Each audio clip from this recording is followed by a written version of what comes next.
కీర్తన గ్రంథము 93వ అధ్యాయము 1 నుండి 5 వచనాలు మనకు కనబడుతూ ఉన్నాయి. ఈ 5 వచనాలు చదువుకొని ప్రభువును స్తుతించుకుందాము. నాతో మనందరం కూడా చదివి ప్రభువుని కనపరుద్దాం. చదవండి. యెహోవా రాజ్యము చేయుచున్నాడు, ప్రభావమును ఆయన వస్త్రముగా ధరించి ఉన్నాడు. యెహోవా బలము ధరించి బలముతో నడుము కట్టుకొని ఉన్నాడు. కదలుకున్నట్లు భూలోకము స్థిరపరచబడి ఉన్నది. పురాతన కాలము నుండి నీ సింహాసనము స్థిరమాయను. సదాకాలము ఉన్నవాడు నీవే. వరదలు ఎలుగెత్తెను. యెహోవా వరదలు ఎలుగెత్తెను. వరదలు తమ అలలను రోరెత్తినట్లు చేస్తున్నవి. విస్తార జలముల ఘోషముల కంటే బలమైన సముద్ర తరంగముల ఘోషల కంటేను ఆకాశమందును యెహోవా బలిష్ఠుడు. నీ శాసనములు ఎన్నడను తప్పిపోవు. యెహోవా ఎన్నటికీ పరిశుద్ధతమే నీ మందిరమునకు అనుకూలము అని ఈ యొక్క కీర్తనలో పరిశుద్ధాత్మ దేవుడు మనతో ఈ రోజున మాట్లాడుతూ ఉన్నాడు. మొదటి 2 వచనాలుగా మనము ధ్యానించుకున్నట్లయితే యెహోవా రాజ్యము చేస్తున్నాడు అని ఈ పదజాలము మనకి తెలియపరుస్తున్నది.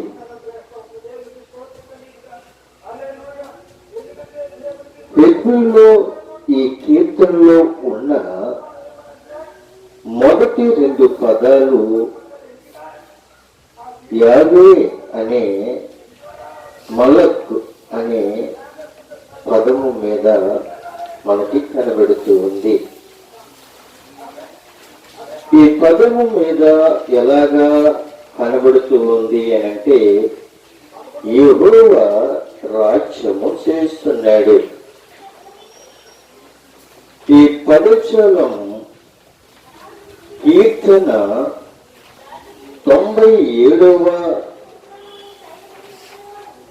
97వ అధ్యాయములో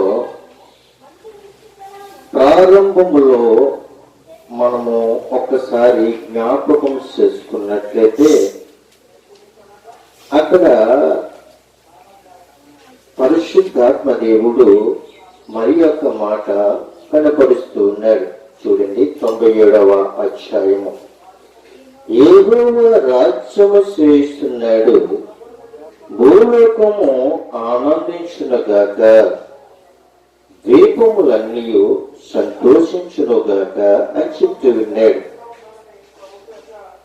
యెహోవా రాజ్యము చేస్తూ ఉన్నప్పుడు భూలోకమంతా కూడా ఏమై ఉన్నది అని ఒకసారి ఆలోచించినట్లయితే సంతోషముగాను ఆనందముగాను ఉన్నట్లుగా మనము చూస్తూ ఉన్నాం. దేవుడే ఈ సర్వలోకానికి రాజు. పరిశుద్ధాత్మ దేవుడే సైన్యములకు అధిపతైన యెహోవా దేవుడే ఈ సర్వలోకానికి రాజు. ఈ సర్వలోకానికి రాజు ఉన్నాడు అని పవిత్రత, నీతి, న్యాయము అనేది దేవుని రాజ్యానికి మూలము అని ప్రతిష్ఠిస్తూ ఆయనకు ఆహ్వానము పలికి ఈ యొక్క కీర్తన. అయితే యెహోవా రాజ్యము చేస్తున్నాడు అని ఇక్కడ మనము చూస్తూ ఉన్నాం. అయితే సుదూర ప్రాంతాలలో ఉన్న జనాన్ని దీపములన్నీ ఆయనే మాట సూచిస్తూ ఉంది. యెహోవా రాజ్య పరిపాలన ఆయన స్తుతి అనగా భూగంతల వరకు కూడా సూచిస్తూ ఉన్నట్లుగా మనము చూస్తూ ఉన్నాం. ప్రియమైన దేవుని యొక్క బిడ్డలారా, భూలోకము ఆనందించునుగాక అని మనము తెలుసుకోబోతూ ఉన్నాం. భూలోకమంతా కూడా ఆనందించే రీతిలో మనకి కనబడుతూ ఉంది. అయితే మరి యొక్క ప్రారంభంలో మనం చూస్తున్నట్లయితే 99వ అధ్యాయంలో కూడా అక్కడ మరి యొక్క మాట కనబడుతూ ఉంది. చూడండి, కీర్తన గ్రంథము 99వ అధ్యాయములో కూడా ఒక మాట మనకి కనబడుతూ ఉంది. యెహోవా రాజ్యము చేస్తున్నాడు, జనములు వణుకును, ఆయన కెరూబుల మీద ఆశీనుడై ఉన్నాడు, భూమి కదలును అని ఇక్కడ చూస్తున్నాం. ఆయన కెరూబుల మీద ఆశీనుడై ఉన్నాడని ఇక్కడ మనకి కనబడుతూ ఉంది. కెరూబులు ఎక్కడ కనబడుతున్నాయి అని ఒకసారి మనము పరిశోధించినట్లయితే ప్రత్యక్ష గుడారమును గురించి మనము ఒకసారి ఆలోచించినట్లయితే ప్రత్యక్ష గుడారములో ముందుగా ఆవరణము కనబడుతూ ఉంది. రెండోది పరిశుద్ధ స్థలము కనబడుతుంది. అలాగే అతి పరిశుద్ధ స్థలము కనబడుతూ ఉంది. ఈ యొక్క అతి పరిశుద్ధ స్థలములో ఒక మందసము కనబడుతూ ఉంది. ఆ మందసము లోపల పరిశుద్ధాత్మ దేవుడు తన చేతితో రాయబడిన 2 పలకలు ఆ యొక్క మందసములో ఉన్నట్లుగా మనము చూడొచ్చు. ఆ మందసము ముట్టుకోవడానికి ఎవరికి కూడా అర్హత లేదు. మందసము దేనితో తయారు చేయబడింది అనంటే మందసము తుమ్మకర్రతో చేయబడినది. మందసము తుమ్మకర్రతో చేయబడటమే కాదు, ఆ తుమ్మకర్రకి 2 మూట కర్రలు మనకి కనబడుతూ ఉన్నాయి. 2 మూట కర్రలు కూడా కనబడుతున్నాయి. ఆ యొక్క మందసానికి ఒక 4 రింగులు కనబడుతూ ఉన్నాయి. ఈ 4 రింగులు కూడా మనకి దేనికి సాదృశ్యంగా కనబడుతూ ఉన్నాయి అనంటే 4 సువార్తలకు కూడా కనబడుతూ ఉన్నది. మత్తయి సువార్త, మార్కు సువార్త, లూకా సువార్త, యోహాను సువార్తకు ఇక్కడ ఈ యొక్క 4 రింగులు కూడా ఆ యొక్క సాదృశ్యంగా మనకి కనబడుతూ ఉన్నాయి.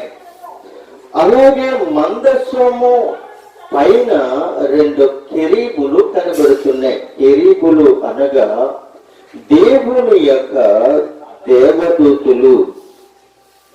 ఈ దేవదూతులు పరిశుద్ధాత్మ దేవునికి ఆయనకి దగ్గరగా ఉన్నట్లుగా ఈ యొక్క 2 కెరూబులు కూడా ఆ మందసాన్ని కట్టినట్లుగా మనము చూడొచ్చు.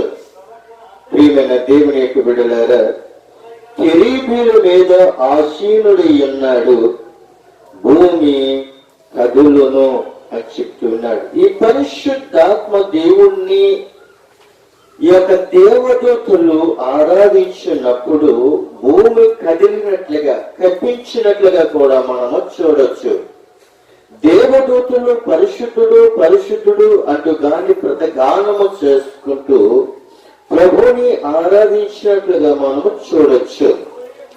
అయితే మరి యొక్క విషయాన్ని మనము జ్ఞాపకం చేసుకున్నట్లయితే ఆయన మరి యొక్క మాట కూడా మనకి ప్రారంభంలో కూడా ఇక్కడ కనబడుతుంది.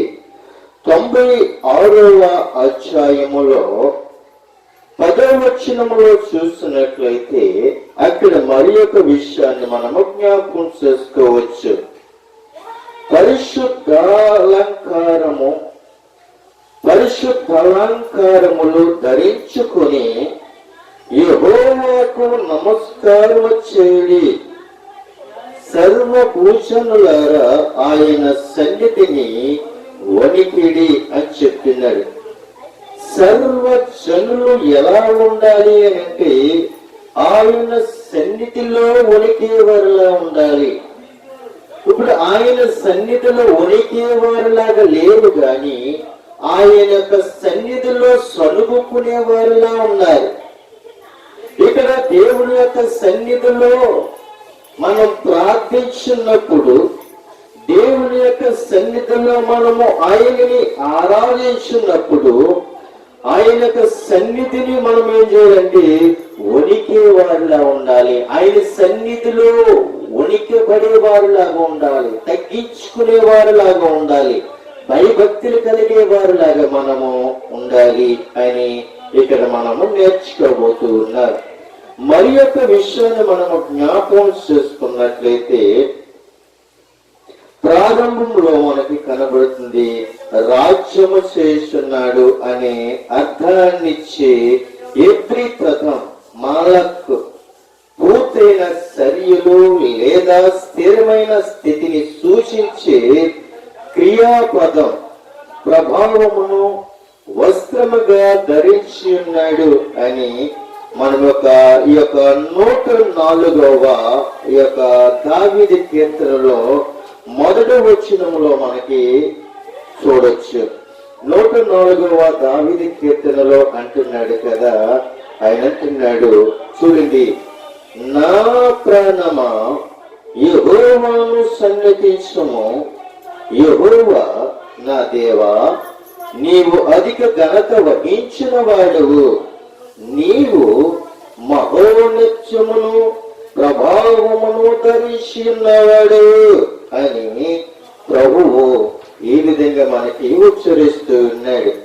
అయితే ప్రియమైన దేవుని యొక్క బిడ్డలారా, పరిశుద్ధాత్మ దేవుడు మనందరితో ఈ విధంగా మాట్లాడుతున్నాడు. ఇది దేవుడు తాను చేసిన సమస్త సృష్టి విషయంలో ఆయన ఈ విధంగా మనకి తెలియపరుస్తూ ఉన్నాడు అని ఇక్కడ మనం తెలుసుకోవచ్చు. మనమనొచ్చు, నా ప్రాణమా యెహోవాను సన్నిధించము అని ప్రభువుని స్తుతించే వారిలా మనము ఉండాలని మీకు నేను తెలియపరుస్తూ ఉన్నాను. అయితే ప్రియమైన దేవుని యొక్క బిడ్డలారా, ఇలా చెప్పుకుంటూ పోతే చాలా విషయాలు ఇక్కడ మరి మనం నేర్చుకోవచ్చు. ఏంటంటే యెహోవా రాజ్యము చేస్తున్నాడు అన్న అంశాల మీద చాలా విషయాలు మనము మరి నేర్చుకోవచ్చు. చాలా విషయాలు కూడా మనం బోధించవచ్చు, ప్రభుని స్తుతించవచ్చు. ప్రభు సన్నిధిలో వణికే వారిలాగా ఉండాలి, ప్రభు సన్నిధిలో భయభక్తులు కలిగే వారిలా ఉండాలి, ప్రభు సన్నిధిలో దేవుణ్ణి ఘనపరిచే వారిలాగా ఉండాలి. మనమందరము కూడా ప్రభు బిడ్డలమై ఉన్న మనమందరము కూడా ఈ యొక్క దేవుని యొక్క వాగ్దాన జీవితాన్ని దేవుడు మనకిచ్చాడు అనంటే, దేవుడు మన మధ్యకి వచ్చాడు అనంటే, దేవుడు మన మధ్యని రావడమే కాదు మనలో ఉండడానికి ఆయన ఇష్టపడుతూ ఉన్నాడు అంటే, ఈ రోజున నీవు నేను మనందరము కూడా ధన్యులమే. దేవుడు ఏర్పరిచిన యొక్క దేవుని యొక్క రాజ్యములోను అనగా ఈ యొక్క భూలోకమును విడిచిపెట్టి దేవుని యొక్క రాజ్యములోకి వెళ్ళాలి అంటే దేవుని యొక్క గ్రంథాన్ని మనము చేతి పట్టుకునే వారిలా ఉండాలి. చేతితో పట్టుకోవటమే కాదు, మనం నోటితో చదివే వారిలాగా ఉండాలి. నోటితో చదివే వారిలాగా ఉండటమే కాదు, నోటితో ప్రకటించే వారిలా ఉండాలి అనేది తెలియపరుస్తూ ఏ మాటలను మీకు నేను ముగిస్తూ ఉన్నాను. కొద్ది మాటలో దేవుడు దీవించును గాక. ఆమేన్.